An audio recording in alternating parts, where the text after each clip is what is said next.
ভারত ও বাংলাদেশের খবরের ভিতরের খবর পর্ব ১। নিয়মিত এখন প্রতিদিন আমাকে এই শিরোনামে পাবেন, ভারত ও বাংলাদেশের খবরের ভেতরের খবর। আজকে পর্ব ১। সেটা আধা ঘন্টা হতে পারে, ১ ঘন্টা হতে পারে, ২ ঘন্টা। সেটা আপনাদের দর্শকদের উপর আর আমার শারীরিক অবস্থানের উপর নির্ভর করবে আমি কতক্ষণ বলব। সুপ্রিয় দর্শক, আপনারা জানেন যে বাংলাদেশ এবং ভারত বর্তমানে যে অবস্থায় চলতেছে, ২ দেশেরই রাজনৈতিক অবস্থা সারা বিশ্বে সবসময়ই শিরোনাম হচ্ছে। ভারত হচ্ছে অর্থনৈতিক কারণে শিরোনাম হচ্ছে, তারা এগিয়ে যাচ্ছে। আর আমরা অর্থনৈতিক কারণে পিছিয়ে যাচ্ছি, সেই কারণে আমরা শিরোনাম হচ্ছি। শিরোনাম কিন্তু কেউ কম হচ্ছি না আমরা। আমরা শিরোনামের ভিতর দিয়েই চলতেছি। তাহলে যারা আমার কথা শুনতে পারছেন কিনা? জি, শোনা যাচ্ছে। জি, থ্যাংক ইউ ভেরি মাচ। চলে আসছি যশোর জেলা থেকে। জি, থ্যাংক ইউ। আমি একজন লিখেছেন যে চলে আইছি। আমি দেখাবো। আমি শেষে আধা ঘন্টার মতো আধা ঘন্টার মতো আমি শুধু কমেন্টস গুলো নেব। আজকে আমি এই মুহূর্তে আলোচনা আমরা শুরু করি। আপনাদের মন্তব্য করবেন। আমার খবর যেগুলো বলবো, সে বিষয়ে আপনাদের কি মতামত জানাবেন। এমনকি সেটা যদি আমার মতের বিরুদ্ধে হয়, কোনো সমস্যা নেই, আমি দেখাবো। আর যারা জামাতি বট আছেন, গালাগালির মধ্যে একটু মাধুর্য রাখেন। ঠিক আছে? যে ইসলামী বয়ানে একটু গালাগালি করেন। যাতে সওয়াবও পান, সেইভাবে ব্যবস্থা নেন। জি। একজন লিখছেন জি। জি, থ্যাংক ইউ। জি। শুরু করি তাহলে, না? আমরা আজকে বাংলাদেশের খবর আগে দিয়ে শুরু করি। কি খবর আমরা পেয়েছি আপনারাও জানেন। শুরু করি আমরা। যেমন আমার ভাবির পোলা আমার ভাবির পোলাদের চিনেন তো আপনারা, তাই না? আমার ভাবির পোলা সান্ডা মাহফুজ, যার ঘাড় এখন দুম্বার মতো ফুলে গেছে, যার পাছা এখন ময়মনসিংহ পাউরুটির মতো ফুলে গেছে, আমার ভাবির ছেলে সান্ডা মাহফুজ পোস্ট দিয়েছে, খেলা শেষ, খোদা হাফেজ। কেন দিল আমার ভাবির পোলাই পোস্ট? কি লিখছে? রাইট উইং এর অ্যাক্টর আর কুশীলবদের ফার রাইট এলিমেন্টস ইউজ করার ভয়ঙ্কর খেলা এখন কোন পর্যায়ে আছে, প্রশ্ন করছে। এই কথাগুলো কিন্তু আমরা বললে তখন ভারতের দালাল হয়ে যাই, শেখ হাসিনা তো শুরুই। মব সন্ত্রাস, মানে মবের জনক, মব যে করে সেই কি করে শোনেন। মব সন্ত্রাস, মাজার, পত্রিকা অফিস, সাংস্কৃতিক প্রতিষ্ঠানে হামলায় ওদের মার্সেনারি হিসেবে ব্যবহারের ভেতর দিয়ে নির্বাচনী বৈতরণী পার করা শেষ। এখন হাত ধুয়ে ফেলবে জাসি রাইট উইং। জাসি মানে জামাত শিবির, রাইট উইং বলা হয়। গত ২ বছর ধরে কিভাবে ফার রাইট এলিমেন্টস কথিত রাইট উইং কুশীলবদের দ্বারা সৃষ্ট পুষ্ট হইল, সেকুলার মুক্তিযুদ্ধে বিশ্বাসী মধ্যবিত্ত শ্রেণীর মনে জুলাই নিয়ে প্রীতি শ্রদ্ধা তৈরিতে ভূমিকা রাখলো, এবং কাদের আশকারায় শরিকানায় কি এসকল ফার রাইট এলিমেন্টস জুলাইকে একটা ইসলামী ঐতিহ্যবাদী পুনর্জাগরণবাদী বিপ্লব বানানোর স্বার্থে অনলাইনে অফলাইনে বেসামাল মব নৈরাজ্য চালালো, সে আশা করি বিজ্ঞজন বলা শুরু করবেন। কি বুঝলেন? কি বুঝলেন? তারপর দেখি আমার ভাবির পোলা আরো কি বলছে। আমি গত বছর শুরু থেকেই এসব ফার রাইট গুন্ডাতন্ত্র আর ডিজিটাল মবের বিরুদ্ধে বলেছি। সেই জন্য কুশীলবদের চক্রান্ত ও ফুট সোলজারদের দৌরাত্ম কম সহ্য করতে হয়নি। সামনের দিনগুলো সবার জন্য রি নকিং, না,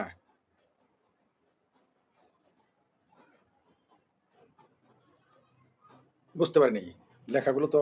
আমি তো স্ক্রিনশট আরেকজনে দিয়েছে, ওইখান থেকে নিচে বুঝতে পারতেছি না। জি, তিনি এগুলো বলেছেন। এগুলো কিন্তু আমরা বলেছি। তবে তিনি যেগুলো বলেছেন এগুলো সবই সত্যি, এবং এই আমার ভাবির পোলা সান্ডা মাহফুজ নিজেও কিন্তু তা। কিন্তু এখন তিনি বাঁচার জন্যে আর ক্ষমতায় যেতে পারেনি, মানে সরাসরি ক্ষমতা প্রাতিষ্ঠানিকভাবে পায় না, অফিসিয়ালি পায়নি। সে তো অবশ্যই ক্ষমতাভোগী, ক্ষমতার সুবিধাভোগী, কোনো সন্দেহ নাই। জি, ১ মিনিট, এখানে আলো বেশি আসতেছে। জি,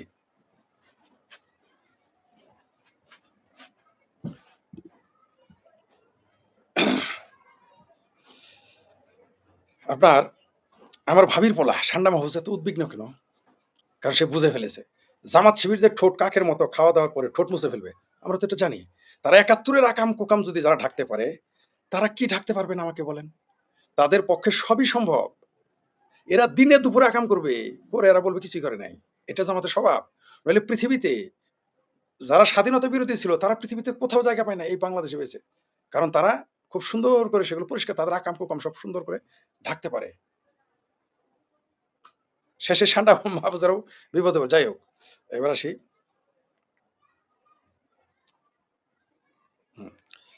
ছাত্রদলের মহাবীর মানে সম্মানিত সভাপতি বলেছেন, রাকিবুল ইসলাম রাকিব, তিনি কি বলেছেন যে আওয়ামী লীগের অফিসগুলো আমরা পুড়িয়েছিলাম। আমরা মানে ছাত্রদল, বিএনপি। আওয়ামী লীগের অফিসগুলো আমরা পুড়িয়েছিলাম ছাত্রদল সভাপতি। কি বুঝলেন? আপনি আওয়ামী লীগের অফিস পুড়েছেন, এটা আবার গর্ব করে বলতেছেন।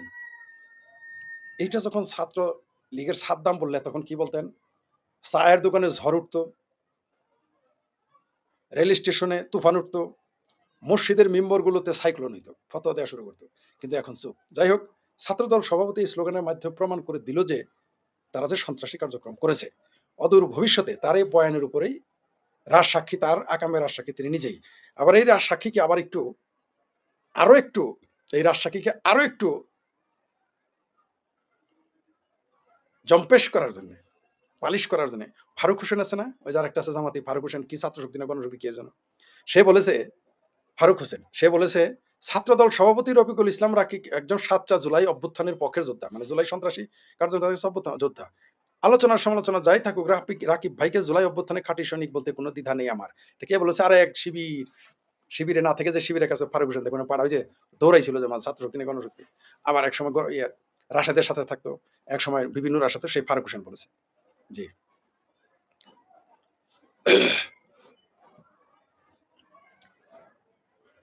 আরেকটা খবর হলো, মান্না ভাইয়ের যে পেতিপাড়া, যে এখন যে এখন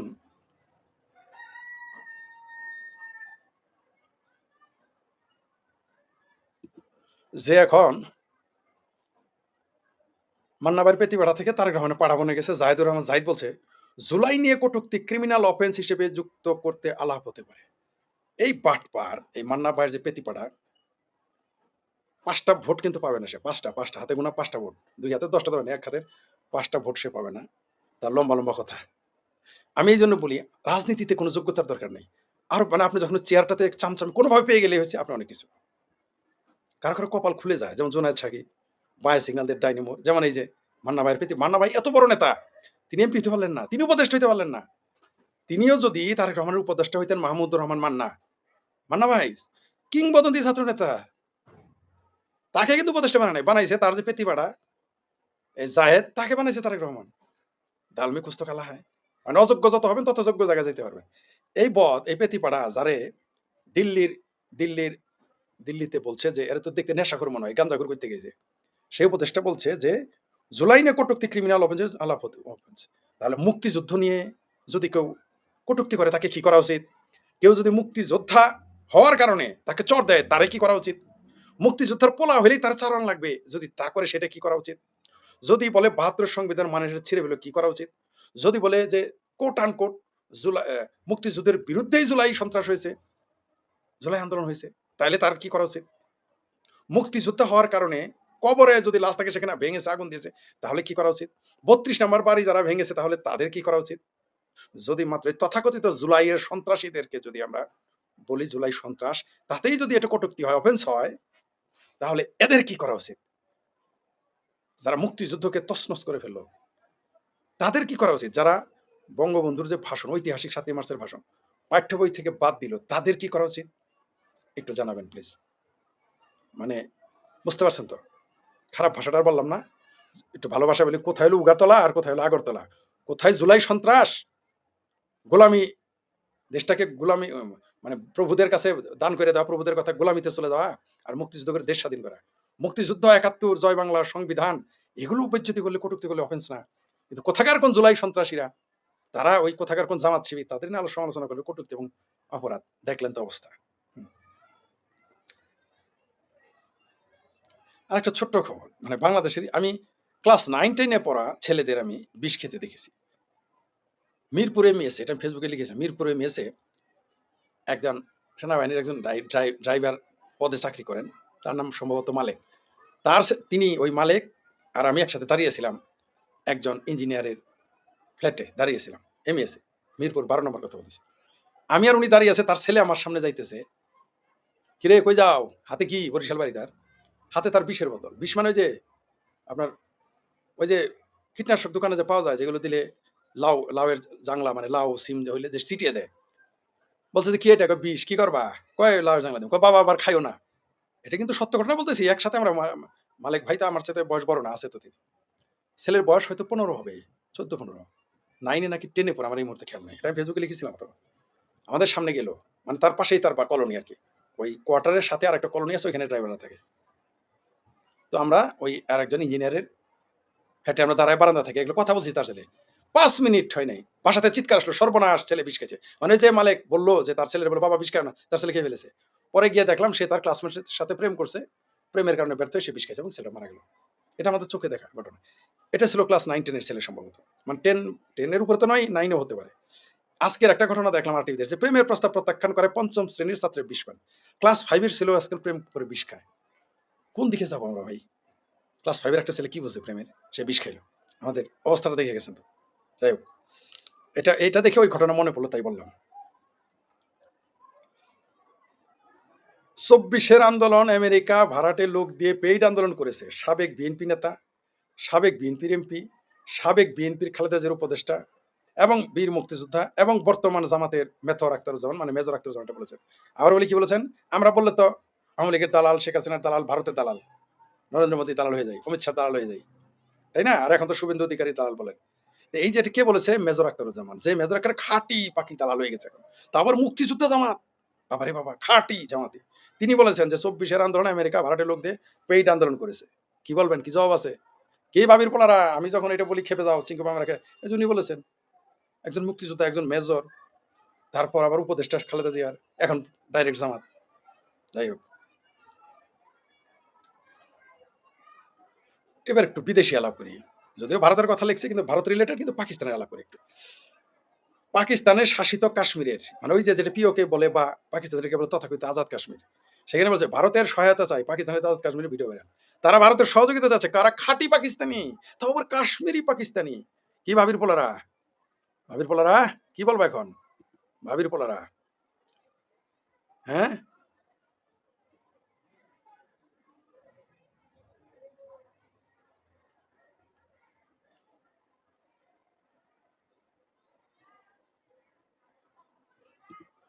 সবচেয়ে মজার বিষয় যে তাও আবার জেনুইন পাকিস্তানি কাশ্মীরি পাকিস্তানিরা বলছে ভারতের সহযোগিতা চায়। কি বাঙ্গুরা, কি বলবা তোমরা বাবা? কি ভাবির পোলারা? এই যে তোমাদের যে আব্বার মধ্যে আব্বা, খাঁটি আব্বা কাশ্মীরি, পাকিস্তানের ভিতরে কাশ্মীরি লোকেরা যে ভারতের সহযোগিতা চাইতেছে, এরাও কি অমিত শাহ দালাল, নরেন্দ্র মোদী দালাল, এরাও কি শেখ হাসিনার দালাল, শেখ হাসিনার দোসর? তোমাদের পেয়ারা পাকিস্তান যায় যায়, তোমরা স্বপ্ন দেখতেছো না? তোমরা সেভেন সিস্টার খাবা, দিল্লি ধরবা, তারপরে আসাম নিয়ে নিবা, কত গল্প না, কলকাতা নিয়ে নিবা। তো তোমাদের যে স্বাদের পেয়ারা পাকিস্তান, ওইটাই এখন যায় যায়, ওই চিন্তা করো ওটা কেমনে বাঁচাবো, ওইখানে যাও। হুম। সবচেয়ে মজার বিষয়, কারবালা থেকে ৩৬ জুলাই মাদ্রাসা শিক্ষার্থীদের ব্যতিক্রমী দেয়ালিকা। শব্দটা কি দেখেন? কারবালা থেকে ৩৬ জুলাই বাটপাড়িটা দেখেন এই মাদ্রাসা ছাত্রদের। কারবালা থেকে কোথাকার কি ভাগ্যিস বলে নাই যে আবার বদর, যে বদরের ময়দান থেকে ৩৬ জুলাই বলে নাই। এটা আগামীতে বলবে। জামাতের নেতারা ক্ষমতায় গেলেই বলবে বদরের ময়দান থেকে আল বদরি ৩৬ জুলাই বলবে, তারা নিশ্চিত থাকেন। তারপরে ক্ষমতা যদি কুক্ষিগত করতে পারে তখন বলবে যে চৌথ আসমান থেকে, আল্লাহর আরশ থেকে শুরু করে ৩৬ জুলাই। বাটপাড়িটা দেখেছেন? মানে তারা তাদের বাড়ির তেল চুরারে তারা হাতি বানাইতে পারে। তাদের বাড়ির টিকটিকিকে তারা ডাইনোসর বানাইতে পারে। আর আমরা আমাদের ডাইনোসরকে আমরা সামনে আনতে পারলাম না। আমরা আমাদের হাতিকে প্রমাণ করতে পারি না এটা হাতি। আর এই জামাতিরা, হেফাজতিরা, এদের প্রোপাগান্ডা এত শক্তিশালী, এদের পৃষ্ঠপোষকতা, আবারও বলতেছি এদের পৃষ্ঠপোষকতা, এমন সমন্বয় করা হয় এমনভাবে পরিচালনা করা হয় যে তারা তেলচোরা টিকটিকিকে হাতি এবং ডাইনোসর বানায়। আর আপনি হাতি এবং ডাইনোসরকে, আপনি হাতি ডাইনোসর হওয়ার পরেও, মানে মুক্তিযুদ্ধের পক্ষের শক্তি বলতেছি, আপনারা নিজেকে তেলচোরা টিকটিকি প্রমাণ করতে পারেন না। এরা কারবালা থেকে ৩৬ জুলাই, আওয়ামী লীগ কিন্তু প্রমাণ করতে পারে নাই যে কারবালা থেকে ১৯৭৫ পারে নাই। পারছে?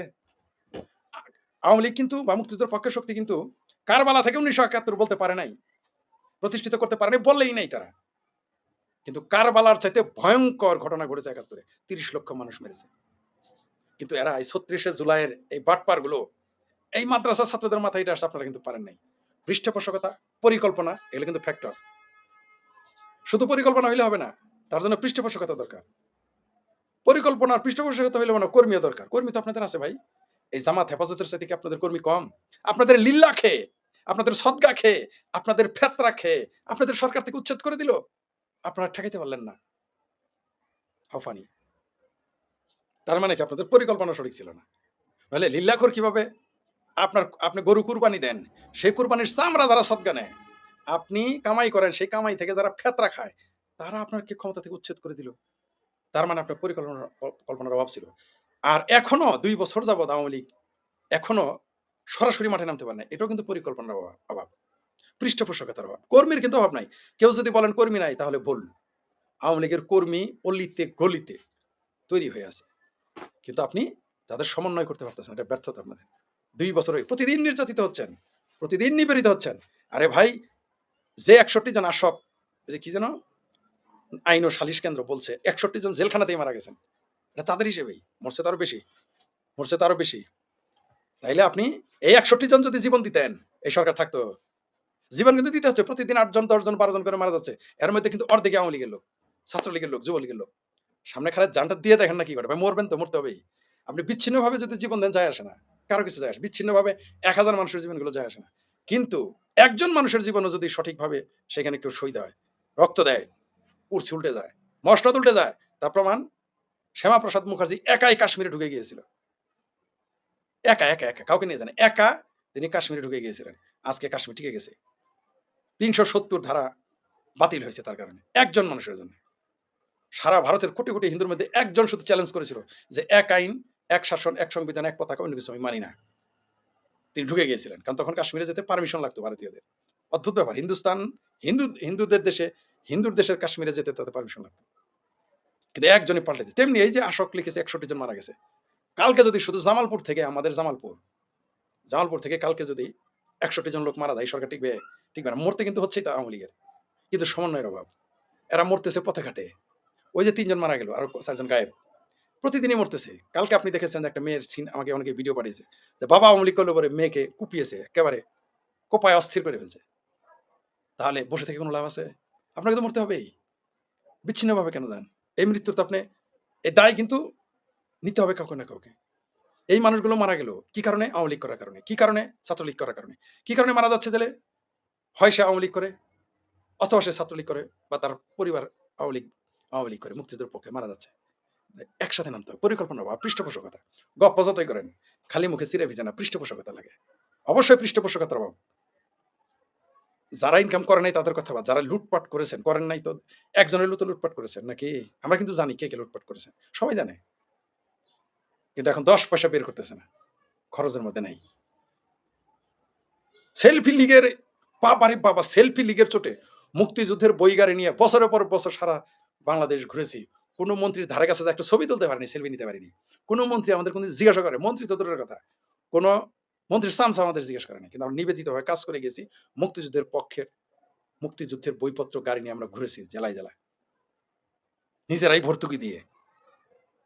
কত সেলফি লীগ দেখেছি। এখন সেলফি লীগ কাউকে খুঁজে পাওয়া যায় না। কেউ নাই, নেতারাই নাই। কেন নাই? আপনি যদি কথাটা বলতে পারেন, এইভাবে আপনি এসে কথা বলেন তো দেখি সরকার টিকে কিনা। আমি বলেছি তো। এই যে বর্তমান সরকার সবচেয়ে আল্ট্রা ফ্যাসিস্ট সরকার। জনগণ রেডি হয়ে আছে এদের উচ্ছেদ করার জন্য। আপনারা মাঠে, কারণ জনগণ তো নেতৃত্ব দিতে পারে না। আমি রেডি হয়ে আছি, আমি চলে যাব। আপনারা শুধু ডাক দেন, চলে যাব আমরা মাঠে। নাইমে যাব। হাজার, হাজার মানুষ নেমে যাবে। আপনারা ডাক দেওয়ারই সাহস পান না। কারণ কনফিডেন্ট এর অভাব নিজের। কিন্তু রেডি হয়ে আছে কিন্তু জনগণ। যত দেরি হবে ততই কিন্তু মৃত্যুর তালিকা বাড়বে, আর ততই কিন্তু কঠিন হবে। কারণ ততদিনে মৌলবাদী শক্তি, পাকিস্তানের জঙ্গি বাহিনী, তুরস্কের জঙ্গি বাহিনী, আইএসের জঙ্গি বাহিনী, টিটিপি, আল কায়দা এরা আস্তে, আস্তে সংঘবদ্ধ হবে। আরো শক্তিমান হয়ে যাবে। যদি আপনি এখনই ধাক্কা না দেন।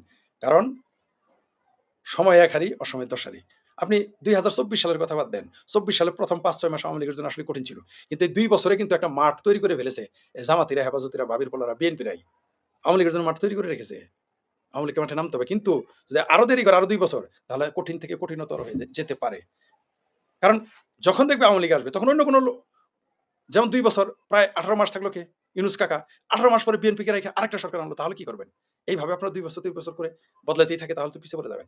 ধাক্কা দিতেই হবে। মুখোমুখি কিন্তু মুক্তিযুদ্ধের পক্ষের শক্তি আওয়ামী লীগকে, যুবলীগকে, ছাত্রলীগকে, কৃষক লীগকে, শ্রমিক লীগকে, মুক্তিযুদ্ধের পক্ষের শক্তি আওয়ামী যুবলীগ, স্বেচ্ছাসেবক লীগকে মুখোমুখি হতেই হবে। আপনি মুখোমুখি না হয়ে পারবেন না। পারবেন না। মাঠে নেমে যান, দেখবেন সেনাবাহিনী ভয় পালায় যাবে। কেন যাবে? তাদের মিশনের ডর আছে। কারণ যদি গুলি চালায় তাহলে মিশন বন্ধ হয়ে যাবে। আপনার মোল্লাদের ডর তো আপনার শেষ, যে আপনাদের তো এই ২ বছরে এটা আওয়ামী লীগ যারা করেন, যারা মুক্তিযুদ্ধের পক্ষে, তারা তো বুঝে ফেলেছেন যে গোলাম আজমের সার্টিফিকেট ছাড়া আপনি বেহেশতে যেতে পারবেন। নিজামী, সাইদি এদের সার্টিফিকেট ছাড়া বেহেশতে যাইতে পারবেন। কারণ এদের বাটপারিগুলো দেখেছেন যে বেহেশতে যাইতে মামুনুল হকের বাটপার, মামুনুল হক ৫০০ একের সার্টিফিকেট লাগবে না। এটা তো বুঝতে পারছেন। নাকি এখনো বাদ আছে? এই বলাৎকারী মৌলবীদের সার্টিফিকেট আপনি বেহেশতে যেতে পারবেন না। কারণ তারাই যেতে পারবে না। যদি বেহেশত থাকে তাও যাইতে পারবে না। আপনারাই বরং পারবেন। এই ভয়টা তো আশা করি এখন গেছে, যাদের কারণে দুজকেও যাবেন না। এদের পাছায় লাথি দিলে যে দুজকেও যাবেন না এখন তো বুঝতে পারছেন। কারণ এরা কত বড় বাটপার, কি করেছে আপনারা দেখছেন তো। রইল বাকি মিলিটারি ভয়। মিলিটারি আপনাকে ভয় পাবে। কিভাবে? সংখ্যা বেশি হইতে হবে। আপনি ১০ জন গেলে পিটাবে। একেবারে আপনাকে একেবারে গরুর চুরকে যেভাবে পিটাবে। ১০০ জন গেলে মোটামুটি পকেট মারের মতো পিটাবে। ১,০০০ জন গেলে ধাক্কাধাক্কি করবে, ২-৪ টা গুলি করবে। ৫,০০০ গেলে ভয় দেখাবে। টিয়ার গ্যাস মারবে। ১০,০০০ গেলে ২-৪ টা গুলি করবে। ২০-৩০ টা টিয়ার গ্যাস মারবে, ৫০ টা। কিন্তু যদি ১,০০,০০০ লোক যান, সেনাবাহিনী ওই নেরি কুত্তার মতো পশ্চাৎ দেশে লিঙ্গুর দিয়ে পালায় চলে যাবে। কারণ জানে যে মিশন বন্ধ হয়ে যাবে। এদের কিন্তু একটা প্ল্যান পাবো না, মিশন বন্ধ হবে। এই ভয় যদি আপনি দেখাইতে পারেন, এবং এটা হবে। ভয় পাওয়ার কিছু নেই। ওই দেখেন না ভাবির পোলারা এইবার কিন্তু গোপালগঞ্জ যায় নাই। কেন যায়নি জানেন? আপনি মনে করেন না যে তারা ভয় পাইছে। না, ভাবির পোলারা ভয় পায় নাই। ভাবির পোলাদের সেনাবাহিনী আগে করছে, যায় না বাবা। কেন? তোমাদের পাহারা দিতে হবে। ওইবার তো সেনাবাহিনী সব ফেরত আসতে পারছে এদের নিয়ে। ৫ জনকে হত্যা করে। ওই ৫ জনের হিসাব সেনাবাহিনীর কাছ থেকে আমরা নিব। যে ৫ জনকে গুলি করে গোপালগঞ্জে মেরেছে, ওয়াকার তোমাকে হিসাব দিতেই হবে। তুমি পৃথিবীর যেখানেই থাকো। গোপালগঞ্জের ওই ৫ জন সাধারণ নাগরিককে যে তুমি হত্যা করিয়েছ, এই জুলাই সন্ত্রাসী জঙ্গিদের উদ্ধার করার জন্যে, এর হিসাব ওয়াকার তোমাকে দিতে হবেই। তুমি পৃথিবীর যেখানেই থাকো। তুমি আমেরিকায় পালাও আর যেখানেই পালাও, তোমার চেয়ে বড়, বড় খেরু ২০০৭ এর খেরুরা কিন্তু পলাতক। কাউরে আর কিন্তু খুঁজে পাওয়া যায় না। তোমাকে এরকম পালায়ে থাকতে হবে। আমরা জানি। আমরা জানি ইতিহাস, আমরা ইতিহাস পড়ি, আমরা জানি ইতিহাস কাউকে ক্ষমা করে না। ইতিহাস ঘুরে ফিরে আসবে। তুমি এখন বহু ক্ষমতাধর হইতে পারো। তোমার পিছনে ওয়াকার আমেরিকা আছে, তুরস্ক আছে, পাকিস্তান আছে। যেদিন থাকবে না সেদিন তোমার কি পরিণত হবে? একবার কি ভেবেছো মিস্টার ওয়াকার? বুঝতে পারো এটা তোমার ওই যে উস্তাদ মইনুল আহমেদের সরকারদের জিজ্ঞেস করো তারা কে কোথায় এখন? খুঁজে পাওয়া যায় তাদের এখন হারিকেন দিয়ে?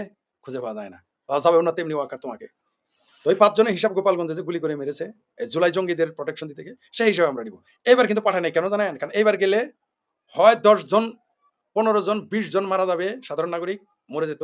অথবা আর্মিদের বেঁধে গাছের সাথে বেঁধে রাখতো পাবলিক। এই ভাবির পোলাদের তো হিসেবই নাই। এদের পেটে পাড়া দিয়ে বের করে দিত। সেই জন্যই সেনাবাহিনী তাদের অনুমতি দেয় নাই যে ওই দিকে তোমার গোপালগঞ্জ যাও। বুঝতে পারছেন তো জনতার শক্তি? ওই যে ৫ জন যে গোপালগঞ্জে জীবন দিয়েছে, ওই রক্তের দেওয়ার কারণে এরা যাইতে সাহস পায় না। রক্তের কোনদিনই বৃথা দেয় না। তার প্রমাণ গোপালগঞ্জ এখন স্বাধীনতা অর্জন করেছেন। আর ৬৪-৬৩ জেলা এখন আমাদের স্বাধীন করতে হবে। ভয়ের কিছুই নেই। আচ্ছা দেখি তারপরে একটু খবর দেখি। ভারতের অন্যান্য খবর আপনাদের শোনাবো, আসতেছি। সবচেয়ে বিপজ্জনক খবর। একটু আগে তো বললাম যে ৫ বছরের ক্লাস 5 এর ছাত্র আত্মহত্যা করেছে। বিষ খেয়েছে, বিষ পান প্রেমে। এই যে দেখেন রাজধানীতে ২ বছরের শিশুকে ধর্ষণ। এটা কোনো কথা? মানুষের রুচি, মানে এরাই নাকি আবার তৌহিদি জনতা। সেইজন্যই বলি যে যারা ধার্মিক, পৃথিবীর এমন কোনো পাপ নাই তারা করে নাই। কিন্তু দোষ দিবে নাস্তিকের, দোষ দিবে খ্রিস্টানের, দোষ দিবে ইহুদির। কালকে আমাদের সরিষাবাড়ি জামালপুরের একটা নিউজ দেখলাম। আমাদের লোকাল সাংবাদিকেরা তাদের ফেসবুক গুলোতে দিয়েছে যে নিজের মাকে বের করে দিয়েছে ঘর থেকে সম্পত্তি লিখে না দেওয়ার কারণে। তার মা এরকম করে কোরআন শরীফ বুকে নিয়ে সে বের হয়ে চলে আসছে। মা একে চাপ দিয়েছে। এটা আমাদের সরিষাবাড়ি পোগল দিঘা নাকি কোন জায়গার ঘটনা। আমাদের জামালপুর সরিষাবাড়ি থানা, মানে আমার সংসদীয় আসনের পোগল দিঘা সম্ভবত। সেখান থেকে মাকে বের করে দিয়েছে। কত বড় অন্যায়! অথচ গিয়ে দেখেন সে কিন্তু নামাজও করে, হজও করে, উমরাও করে, করবো। আবার বড়, বড় নিয় দেখবেন যে আবার বড়, বড় নীতি কথা এরা বলে। বইনের ওয়ারিশ মারবে আর মনে করেন যে উমরা হজ করবে আর হজ করবে। এই হলো আমাদের দেশের মুসলমান তৌহিদি জনতা। ঘুষ খাবে আবার বলবে যে নামাজ পড়তে হয় না। সুদ খাবে ওটার বড় নামাজ এতেকাফ করে মসজিদে। আমি নিজের চোখে দেখেছি। সুদখোর বাংলাদেশের আমাদের সরিষাবাড়িতে আমি দেখেছি। কয়েক মসজিদে দেখেছি যে সুদখোর যে এতেকাফে বসে হাসতে, হাসতে মরি আমি। লজ্জাও নাই এই দেশের মুসলমানদের। চোখে দেখা ওরা বলবে না, "এই তুই তো সুদ খাস, তুই এতেকাফ করিস কেন? সুদটাকে ছাড়।" এটা বলার কেউ ছিল না। কারণ মুসলমান বলতে ভয় পায়। যাই হোক, কত বড় বেহায়া যে ২ বছরের শিশুকে ধর্ষণ করে। ভাবা যায়? হুম।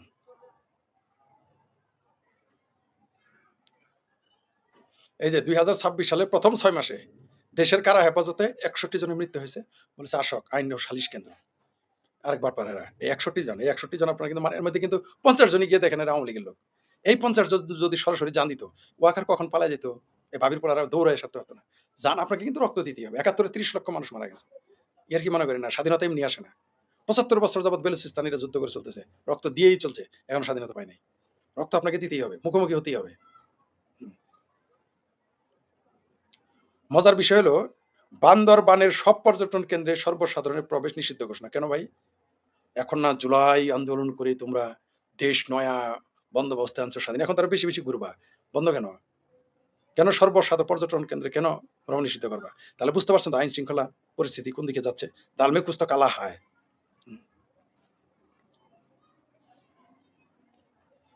আফজাল হোসেন আমাদের অভিনেতা মডেল তিনি বলেছেন নির্মাতা তিনি বলেছিলেন যে, "ফ্রিতে পেয়েছ তাই দেশকে মনে হয় ভাড়াবাসা মায়া জন্মায়নি।" এটা সত্য। আমার ভাবির পোলা নাহিদ যার গাল এখন ফুলে গেছে, টেপা মাছের মতো পেট ফুলে গেছে, পাছা ফুলে গেছে ময়মনসিংহ পাউরুটির মতো, ঘাড় ফুলে গেছে আর আরবির দুম্বার মতো। সে বলেছে, "আওয়ামী লীগ, বিএনপি সব আসুক। দেখি তাদের কত শক্তি আছে।" নাহিদ ইসলাম। হাতি ঘোড়া গেল তল মশা বলে কত জল। ভাবির পোলা আমার নাহিদ, এই ভাবির পোলা নাহিদ বলছে, "আওয়ামী লীগ, বিএনপি সব আসুক। দেখি তাদের কত শক্তি আছে।" আলাপ শুনছেন? আওয়ামী লীগ, বিএনপির একটা ওয়ার্ড কমিটির পোলাপান যদি এদের দাবড়ানো শুরু করে সারা দেশে থাকতে পারবে। যদি ওয়াকার এদের পক্ষ না নেয়, এই আমার ভাবির পোলাদের এই ৬ জন এমপি, তারপরে কি ন্যাশনাল কটকটি পার্টি, চিলড্রেন পার্টি, এদের পক্ষে যদি তাদের মামু ওয়াকার না থাকে, এই ভাবির পোলারা দেশে থাকতে পারবে? একটা ওয়ার্ড কমিটির বাংলাদেশের যেকোনো ওয়ার্ড কমিটির আওয়ামী লীগ বা বিএনপির দাবরানি তারা সারা দেশে থাকতে পারবে। এরা আবার বলে শুধু আওয়ামী লীগ না বিএনপি সহ আসুক। মানে এগুলো কি যে বলে আমার ভাবির পোলারা আমি নিজেও বুঝি না।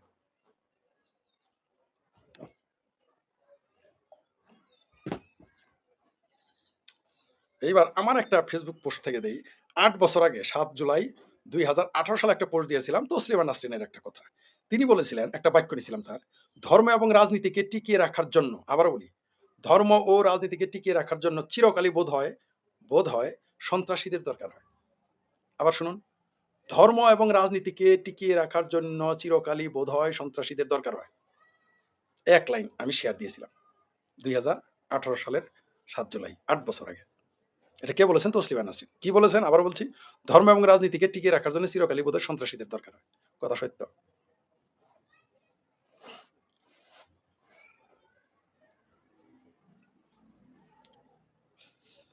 এই যে আসিফ মাহমুদ সজীব ভুঁইয়া আমার আরেক ভাবির পোলা, তাকে নিয়ে তার সহপাঠী, তার ক্লাসমেটস বলেছে যে, ও তো বলছিল যে লেগুনা চালাবে। ও বলছে যে কোন রকম পাস-টাস করে লেগুনা চালাইতে হবে বোধহয়। আর সেই পোলা এখন কি বলে? কয়, "আমি তো ছাত্র জীবনে ৳১৫,০০০ দামের জুতা পড়েছি।" কিন্তু তার ক্লাসমেটস এটা বলেছে যে সে ভাত খাইতে পারত না। ভাত খাইতে পারত না টাকা অভাবে। আর সে বলতেছে তার নাকি ৳১৫,০০০ র জুতা আগেই পড়ত।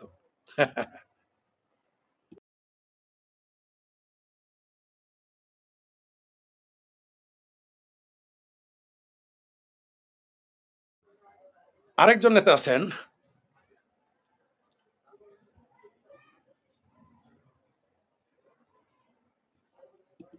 আপনাকে আরেকটা জিনিস বলি। বিএনপি নেতা মানিক তিনি বলেছেন, "আওয়ামী লীগ আসলে জামাতকে ১৭ মিনিটে দেশ থেকে কাভার করে দেবে।" কি আমি বলি না এগুলো? আমি যদি বলতাম তাইলে কি বলে ১৭ মিনিট না হোক, ১৭ দিন, ১৭ দিন না হোক, ১৭০ দিন, ১৭ দিনে ১৭ মিনিটে হয়তো হবে না।